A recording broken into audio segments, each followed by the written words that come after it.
اور میں نام نہیں لینا چاہتا کہ جو لوگ لیکن پی ٹی آئی پر امید ہے کہ جیسے پہلے کیسز ختم ہوئے ہیں یہ بھی جب ہم اپیل میں جائیں گے چیلنج کریں گے تو یہ کیسز بھی ختم ہو جائیں گے. میں قانونی اس میں نہیں جانا چاہتا. میں تو ایک چیز جو ہوئی ہے وہ پاکستان کے لوگوں کو پتہ ہونا چاہیے, اس لیے کہ اس شخص کو ایک شفافیت کا لمبردار بنایا گیا, اسے صادق اور امین قرار دیا گیا.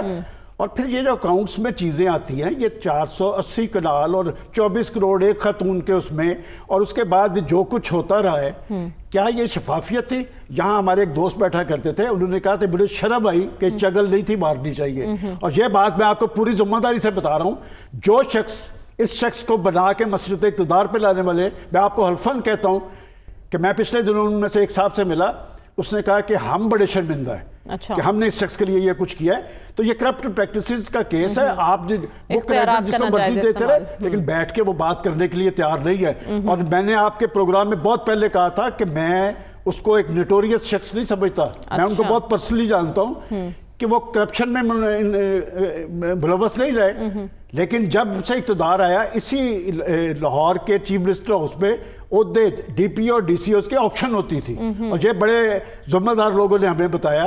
اور جتنی کرپشن کی روایات اور جتنے کہا جی اسکینڈل فری ہے, میں آپ کو 10 اسکینڈل یہاں پر بیٹھ کے بتاتا ہوں. چینی اسکینڈل, ادویات کا اسکینڈل, آٹا اسکینڈل, پیٹرولیم اسکینڈل, اور یہ اربوں خربوں کے اسکینڈل تھے. بات ہے کہ اس طرح یہ معاملے چلنے والے نہیں ہے, اور میرے خیال پی ٹی آئی کو اس پہ اپنی سیاست کا رخ درست کرنا چاہیے. اور جہاں تک گورنمنٹ کی بات ہے کہ گورنمنٹ خوشیاں منا رہی ہے, کیا ہمارے ہر پرائم منسٹر پہ اس طرح کے کیسز ہی بنیں گے؟ میں 6 پرائم منسٹرز گنوا دیتا ہوں. اس ملک میں لوٹنے والے بہت سارے طبقات ہیں جنہوں نے اربوں خربوں لوٹے ہیں. ہمارے 6 پرائم منسٹر, 6 پہ یہی مقدمات ہیں, 6 نیب پہ جاتے ہیں. کاش یہ بیٹھ کر پاکستان کی سیاست کا رخ متعین کرے. اس کرپشن اور لوٹ مار نے اس ملک کی جڑوں کو ہرا کے رکھ دیا ہے, اور جو جتنا بڑا کرپٹ ہوتا ہے اتنے بڑے منصب پہ آ جاتا ہے, کوئی اسے پوچھنے والا نہیں ہے. لیکن المیہ یہ ہے نا, جب یہ بیٹھتے ہیں تو پھر اپنے اپنے حصے, اپنے اپنے مفادات کی بات ساروں نے حصے لیے نا. دیکھیں جنہوں نے یہ جو ٹرسٹ بنایا ہے, میں آپ سے پوچھتا ہوں کتنے اسٹوڈنٹس ہیں اس میں؟ اس یونیورسٹی کو کسی جگہ پہ رجسٹرڈ کروایا گیا؟ کیا ایچ ای سی میں وہ رجسٹرڈ ہے؟ 200 اسٹوڈنٹس بیٹھے ہیں اور پڑھایا کیا جا رہا ہے جی اسلامیات. اور ریاست مدینہ کا دعوے دار, اور کہا جاتا ہے کہ حضور اکرم صلی اللہ علیہ وسلم کی تعلیمات وہاں دی جاتی ہے. میرا خیال اس طرح کے معاملات کو مذہب سے ذرا ہٹ کے رکھنا چاہیے. ٹھیک ہے ڈاکٹر صاحب, 14 سال کی سزا, بانی پی ٹی آئی کا سیاسی مستقبل تاریخ تو نہیں دکھائی دے رہا, یا پھر امید ہے کہ جب چیلنج کریں گے تو پھر راہیں اور کھل جائیں گی؟ دیکھیں یہ جو ججمنٹ تھا یہ ایکسپیکٹڈ تھا, اور جو ہماری جو جونیئر کورٹس ہوتی ہیں وہ عام طور پہ میکسیمم سزاؤں تک دیتی ہیں, یہ ایک جنرل پیٹرن ہے ان کا. تو اب یہ کہ ہائی کورٹ میں یہ کیس جائے گا, اس میں 2 پلی ہوں گی نا. ایک تو امیجیٹ ہوگی, امیجیٹ پلی جو ہوگی کہ اس سزا کو سسپینڈ کیا جائے, وہ کورٹ فیصلہ کرے گی. اور باقی رہا جو سزا درست ہے یا غلط ہے, وہ پھر ایک لمبا کیس ہے, وہ پھر دوسری پلی ہوگی اس کیس کے اندر. تو یہ ہم کورٹ پہ چھوڑتے ہیں, کیونکہ فیکٹس کا تو ہمیں نہیں پتا, وہ کورٹ ہی جج کرے گی کون سا فیکٹس کس حد تک صحیح ہے, ویریفائیبل ہے. لیکن اس کیس کا تعلق صرف 190 ملین پاؤنڈ کی جو شفٹنگ ہے اس سے تعلق ہے, باقی کسی معاملے سے نہیں ہے. اور اس میں جو حیرانی کی بات ہے کہ ہمارے ہاں یہ جو مقدمے چلتے ہیں کرپشن کے, اس کے اس کے اپوزیشن پہ ہی, جب آپ اپوزیشن میں ہوں تبھی چلتے ہیں. دیکھیے نواز شریف اینڈ فیملی پہ تھے سارے مقدمے. جب اس کی عمران خان کی حکومت تھی تو نواز شریف صاحب اور فیملی پہ کیسز چلے, کرپشن کے کیسز چلے. ہم نے وہ پاپڑ والے کی کہانی سنی, ہم نے بڑی کہانیاں سنی. اچھا لائف ٹائم بین بھی ہو گیا, لیکن اپوزیشن میں ہوتا ہے وہ زیر عتاب آ جاتا ہے. لیکن حالات بدلے, آج کوئی بھی نہیں اس سٹوری کو جانتا. اب اپوزیشن میں کون ہے؟ عمران خان ہے. عمران خان پہ پھینٹی لگ رہی ہے. کل کو پھر حالات بدلیں گے تو ہو سکتا ہے کسی اور کو پھینٹی لگے. تو یہی تو اصل چیز دیکھنے والی ہے کہ کرپشن اپنی جگہ ہے, کرپشن کا مسئلہ ہے, بالکل ہے اس ملک کے اندر. لیکن کیا وجہ ہے کہ کرپشن کا الزام آپ پہ اسی وقت سزائیں ملتی ہیں جب آپ اپوزیشن میں ہوتے ہیں. جب آپ گورنمنٹ میں ہوتے ہیں کوئی نہیں پوچھتا, اس وقت کسی کی مجال نہیں ہے کوئی آپ سے بات کرے. تو ہم نے یہ اس سے پہلے دیکھا, نواز شریف صاحب پہ دیکھا, پھر اب ان پہ دیکھ رہے ہیں, اب پتہ نہیں آئندہ کس کا نمبر لگے گا. تو یہ وہ سیاسی نظام ہیں جو کمزور ہوتے ہیں, جمہوریت پر نہیں ہوتے, جس کی بنیاد خاندانی کنٹرول پہ نہیں ہوتی، تو وہاں پھر اس قسم کے قصے ہوتے ہیں جو ہم دیکھ رہے ہیں. تو پاکستان کی تاریخ ایک تسلسل سے دہرائی جا رہی ہے. ایک منزل ہے، انشاءاللہ آگے آئیں گے تو پھر اس کو کروٹ ملے گی. اور اب کوئی اور یعنی وہ ہم دائروں کے سفر میں ہیں اور دائروں کے سفر میں ہی آپ کو لگتا ہے کہ ہم رہیں گے. سلیم بخاری صاحب، جیسا کہ ابھی ڈاکٹر صاحب نے کہا کہ ہمیشہ اپوزیشن زیر عتاب رہی ہے اس ملک میں، لیکن جیسے ہی وقت بدلتا ہے، حالات بدلتے ہیں، تو سیاستدان کی قسمت بھی بدل جاتی ہے. تو خان صاحب کا بھی کیس آپ کو ایسے ہی لگ رہا ہے یا پھر کچھ اور ہے اس میں؟ دیکھیے، میں مثالیں تو بہت ساری دے سکتا ہوں، لیکن ایک مثال دینا میرے خیال سے کافی ہوگا کہ نواز شریف پرائم منسٹر تھے جب ان کے اوپر پاناما شروع ہوا تھا. ایک ایسا سکینڈل جس میں ان کا نام تک نہیں تھا، اس میں ان کی نااہلی بھی ہوئی اور ان کو وزارت عظمیٰ کے دفتر سے نکال کے باہر بھی پھینکا گیا. تو میں اس سے 100% اتفاق نہیں کرتا کہ حکومت میں ہوتے ہوئے لوگوں پر کیسز نہیں چلے ہیں. اور یہ روایت بھی اللہ کے فضل و کرم سے خود خان صاحب نے ڈالی تھی. ایک بات. دوسری بات یہ ہے کہ اب آ جائیں مقدمے کی طرف. تھوڑا سا میرے خیال سے اس کو ریکال کرنا بہت ضروری ہے. ایک تو یہ کہ اس مقدمے کو پروسیکیوشن نے کیسے چلایا ہے وہ تو خیر ہر مقدمے کے نتیجے کے بعد پتہ چل جاتا ہے، لیکن خود اپوزیشن نے اس کو کیسے لڑا ہے، خود بانی پی ٹی آئی کے پروسیکیوٹر نے کیسے لڑا ہے. 50 التوا مانگے، بے شمار دفعہ وکلاء بدلے گئے، کسی گواہ کے اوپر جرح نہیں کی گئی. تو کہنے کا مطلب یہ ہے کہ کچھ تو خزاں ہے باعث بربادی چمن، کچھ باغباں کا ہاتھ بھی اس میں ضرور ہے. ایک تو یہ ہو گیا. دوسری بات ہے کہ میرٹس مقدمے کے جو ہیں وہ کیا ہیں.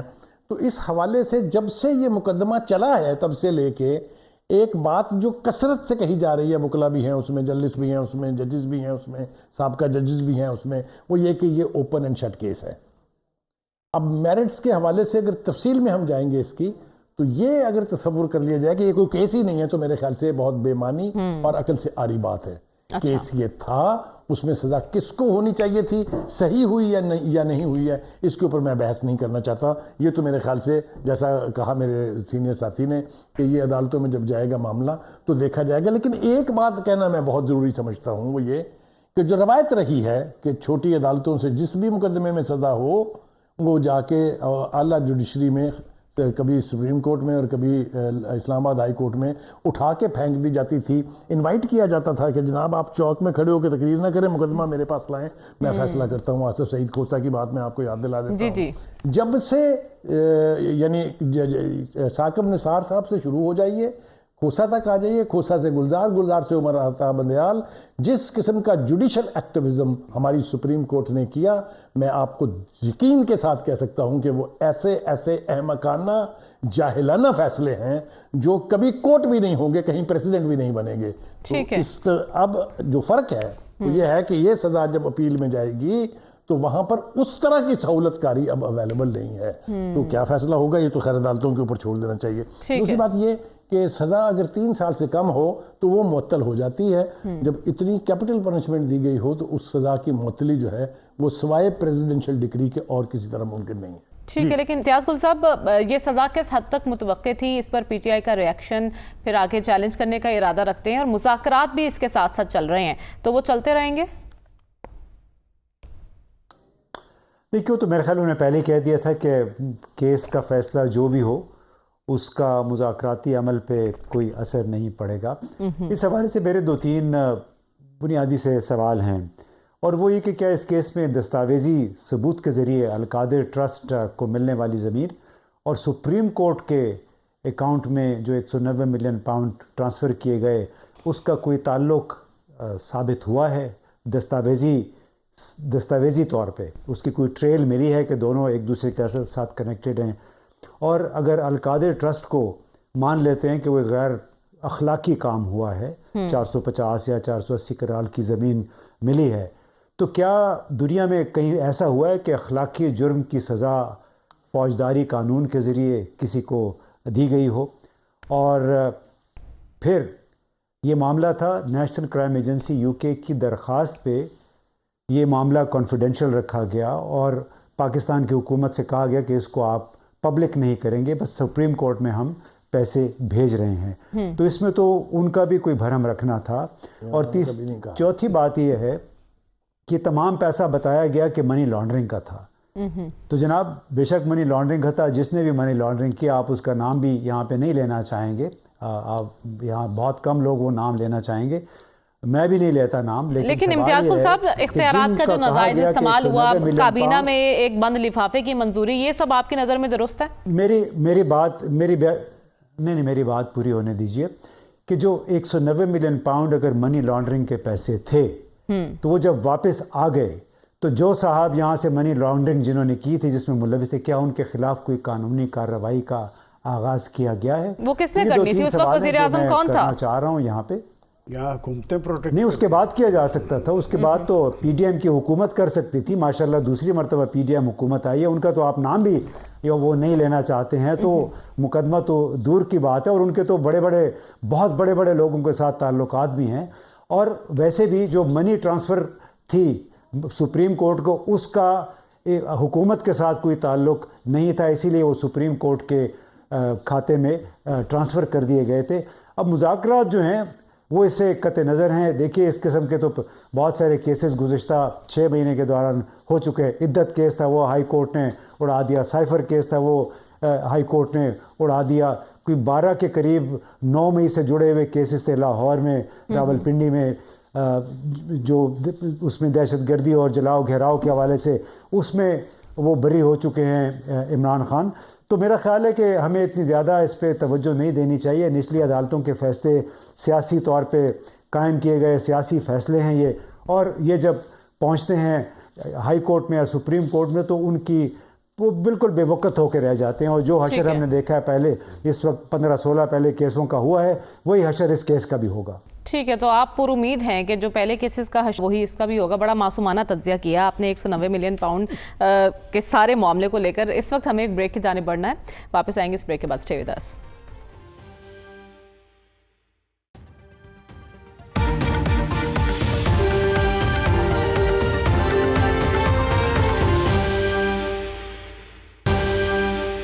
ویلکم بیک ناظرین۔ سیاست تو ممکنات کا نام ہے۔ سلمان صاحب، آج جو زیر خطاب ہیں وہ کل برسر اقتدار تھے، لیکن اب جو کچھ سیاسی حالات و واقعات اور ملاقاتیں آپ دیکھ رہے ہیں، اس سے کیا امید رکھی جا سکتی ہے؟ کسی بڑے بریک تھرو کا امکان ہے؟ دیکھیں بڑے بریک تھرو کا انحصار پولیٹیکل لیڈرشپ کے طرز عمل پہ ہے۔